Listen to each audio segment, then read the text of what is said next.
Welcome to Epic Learnings, Helping with the World, Volume 72. We took a break, but we're back. Hey team, how's things going? Yeah. Every week we get together to share a win with you, the entire world, because everyone watches us, right? So starting this week, Becca, what's your win for this week? My win of the week is that I've just completed my first draft build of the first course that I've ever designed and built by myself.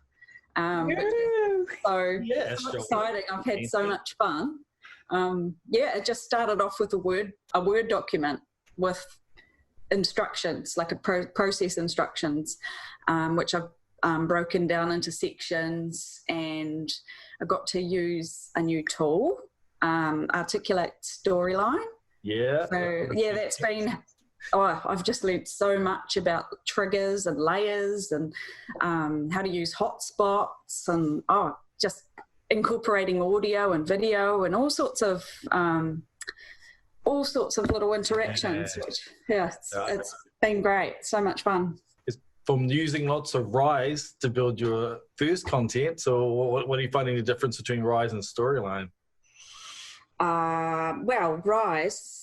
Rise, it does a lot of it for you. I think, like, you've got everything there, and it's just so responsive, and it's already structured, so you can basically just throw your content into Rise. Whereas with Storyline, you have to do everything yourself, and that whole the navigation is just so different because we had a few reviews, Nat, where you went through and gave me some tips. That thinking, navigating in 3D rather than 2D is a real hard sort of paradigm shift. But it's been awesome. It's been awesome watching you come up with all these, like, hitting a problem and then going back, doing a bit of research, having a play, and then finding the solution. And it's been awesome watching the work get kind of better and better and more refined right through the process. And a little proud moments of, Nat, I just figured it. I don't know if I'll be able to do that, and then like an hour later I worked it out. It's been a good process. It's a sandbox and you can solve any problems, but it's hard to go back to Rise, so watch out, because you're going to start going, I could just do that in Storyline. Rise can't do that. So Nat, what was your win? Win of the week for me, we've been piloting a course over the last few months, and we had our first finisher last week.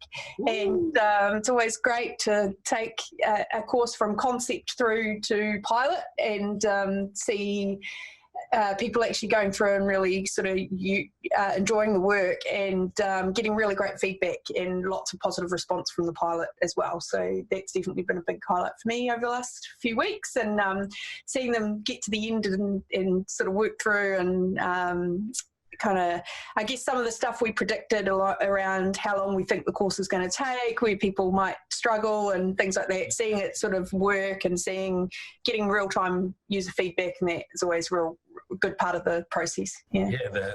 From seeing from the data and what's in the forums, you can kind of see the different personalities of the learners kind of coming through from their behaviors and how they're approaching it.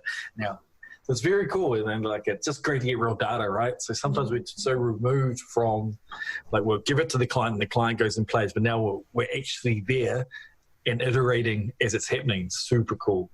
Really exciting. It can be a bit of a trap to fall into, where you do too many iterations before you get it in front of people that aren't involved in the building of it, and sometimes you can be quite removed, and things that you think might be an issue aren't, or things that you can't see are, and things like that. So real-time feedback from real users is a important part of that kind of iteration process.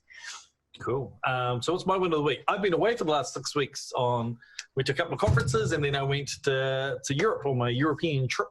So I am jet lagged massively, but I'm just glad to get back into things. I'm rested, seen lots of cool experiences around the world. So I'm going to I've got a few cool ideas that I'll share with the world. So that's what I'm excited about, is the potential and opportunities. And I'm glad to be back with the team and all this cool shit waiting for me. Ooh, don't think beat that, editor.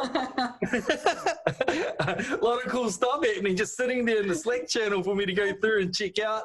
So really enjoying. You guys did a great job just making stuff happen while we're away. And yeah, very cool, very exciting. For more Heartbeats of the Worlds and more regular times, team, we were like all up and running. Hey, we were so busy keeping everything else going that we got Rebecca and I did make a little attempt for a Heartbeat with the World, but we both weren't really feeling it, so we thought we couldn't do it without you. So we needed our host back. It's such a weak excuse. But as a team, we'll get more of these out because it was Nat that maybe sent me through our very first Heartbeat with the World, where it was just us talking in an audio clip. And I was like, wow, our Heartbeat of the World got way cooler. Let's get back to making them. So yeah, it motivated me to get one of these out. So we'll get this out this week and then we'll make them regular. And yeah, let's get some more guests back on. Let's get some more energy back into Heartbeat with the World. So looking at you, regular watchers. Okay, well, catch you guys later and see you in the next time. Have a good week. See you. See ya.